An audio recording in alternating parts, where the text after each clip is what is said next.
One thing that does kind of yank my chain in like the mental health world is that we will tell new therapists like, just do this, like just complete an assessment or just observe what you see or just say what's on your mind.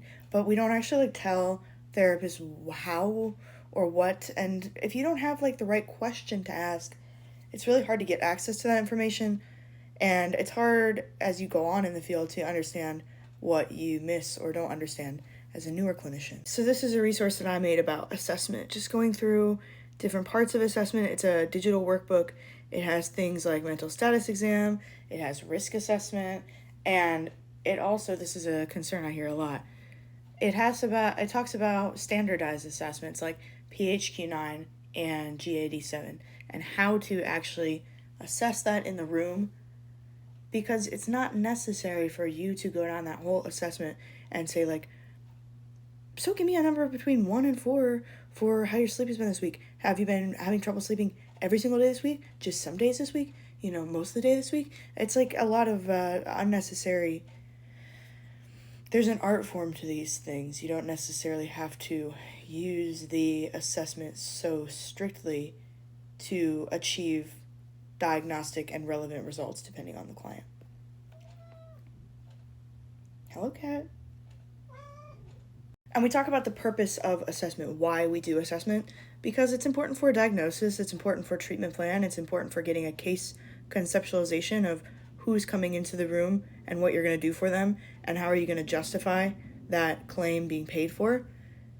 But also, we're not going to know everything about that client the first time that we meet them. So what do you really need to focus on in that initial assessment, and what are things that are just called like going to have to come later with time? So you have to find a place to start the conversation, and you also have to find a discussion point that will lead into what you are thinking about. So if a person is in there for symptoms of depression, you need to understand, do they call it depression?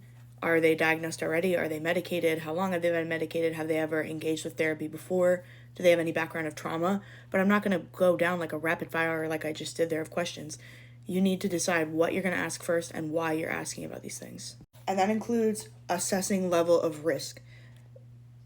You cannot guarantee that you're not going to get a client that is not suicidal or having thoughts of harming themselves or have a history of self-harm behavior or thoughts of harming others. So it's crucial to ask with every single client, even if it's someone that you don't think would be suicidal, has never had those thoughts, doesn't give you any indication of risk. It's really important to be able to have those conversations and to say everything, to do a comprehensive risk assessment of that person throughout their history and their presenting problem, while also you're balancing that with like, this is the first time that you're meeting this person, and you can't just immediately get into that and expect them to be willing to openly share with you. When you are assessing a new client for a level of risk, you need to pay attention to multiple different things. Here are some examples. History of hospitalization, asking if they've ever gone to the psychiatric hospital, the behavioral hospital. Do they have a history of ever harming themselves or wanting to harm themselves? Do they ever engage in harm behavior when they are dysregulated or upset?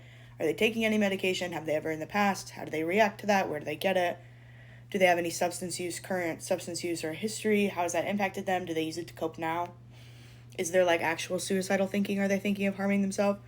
Are they thinking they don't want to be alive anymore? Are they feeling worthless? Are they feeling like they have nothing to live for? Like no one would miss them? How are they talking about like their will to live? And do they have any sort of plan, or is there any action step that's being taken to act on those urges? But how do they come out of those urges? Are they able to self-calm?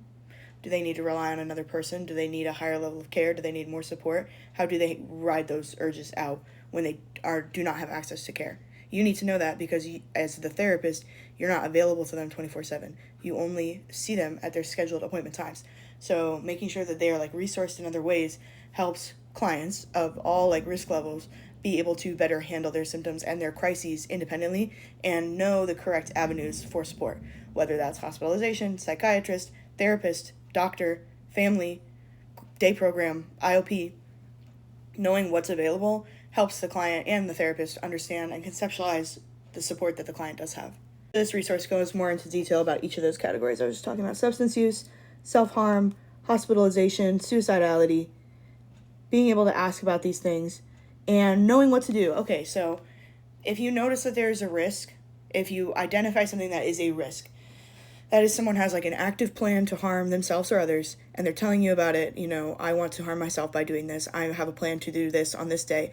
I can't take it anymore, so I'm going to do this. If there's any sort of like action, that is when a higher level of care can be discussed. Sometimes just having that discussion, like, it sounds like you're really struggling with this right now. Do you feel like you're going to be able to manage this independently, or are you feeling like you need a little bit more support than you have right now? I'm feeling like I need a little bit more support. Okay. Do you feel like you can like call a crisis line? Can we call 988, or can we do a text line to be able to talk these things out with a person? Would you feel like that would be helpful? Sometimes that's enough. If it's not enough, then we say like, are you feeling like you need to go to the hospital? And some people who have like navigated that before are like, yes, I'm understanding like this is my peak and I need to go to the hospital. And then you can facilitate that. Sometimes the person is like ready and feeling like they need that. Or sometimes they're like, no, I don't feel like I need to go to the hospital. And then you can say like, if this got worse, would you feel comfortable going to the hospital? Yes, I would. Would you have someone to help you get there? Yeah, I would like call it, whatever. Or I'd have my, somebody take me. Okay, so you can manage it right now. What are you going to do to manage it right now? I'm going to listen to music. I'm going to take a shower. I'm going to go for a walk. I'm going to spend time with my family. I'm going to spend time with my pet. I'm going to draw. I'm going to watch a movie. Okay, great. And if that gets worse, then you can call the crisis line. And if you feel even worse than that, like you can't control it, you can go to the hospital or have someone help you get to the hospital. Yes. Okay, great. Update me if that changes. And then next time that we see each other, we can talk about how that experience was for you and how that, did our plan work? Did our safety plan work? Did our risk assessment work? Was that like a successful way for you to manage those urges? And what can we change and do next time? Because we're not trying to prevent these things from happening. If these are somebody's symptoms that are happening on a regular basis, we're not trying to prevent them from happening. We don't have that power as the therapist. We're helping somebody find effective coping strategies and positive support systems that they can use to manage these things in various settings of their life, including and outside of therapy.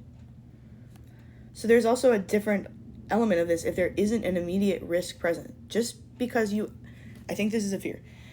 If you ask about if someone is suicidal, and then they say, yes, I am suicidal, and then it escalates, you don't get to do the therapy session anymore, you have to go to the hospital like it's a crisis, you're going to break that trust or the rapport with the client. It's not always like that. If you're doing an intake session with somebody and you are going down your list and somehow suicidality comes up, have you ever had suicidal thoughts? Have you ever thought about hurting yourself? Yeah, sometimes when I get really overwhelmed, I do X, Y, and Z, or I have thought about that before when, yeah, I could see how that would feel really hopeless when you were in that period of your life and you didn't know how to get out of it and you felt like trapped and hopeless. And I hear you describing that you were feeling numb, so I'm sure that was part of that. Did that help relieve that sensation of numbness? Did it like help you in some way? And they say like, yeah, that helped me distract, or I felt like I couldn't get my mind off of it. And when you're having a conversation like that, it's not always that is an immediate risk. So just because you bring up the topic of suicidality does not automatically mean that it will escalate into something that's needing a higher level of care or crisis management services. So avoiding talking about those things for fear, the therapist being afraid like it will derail what's going on or escalate into something that wasn't there before, that's not how it works. It is there. And if you don't acknowledge it and plan for it and help the client build insight around it, you are doing a disservice in how you are helping somebody move through their like lived and real experience in the world.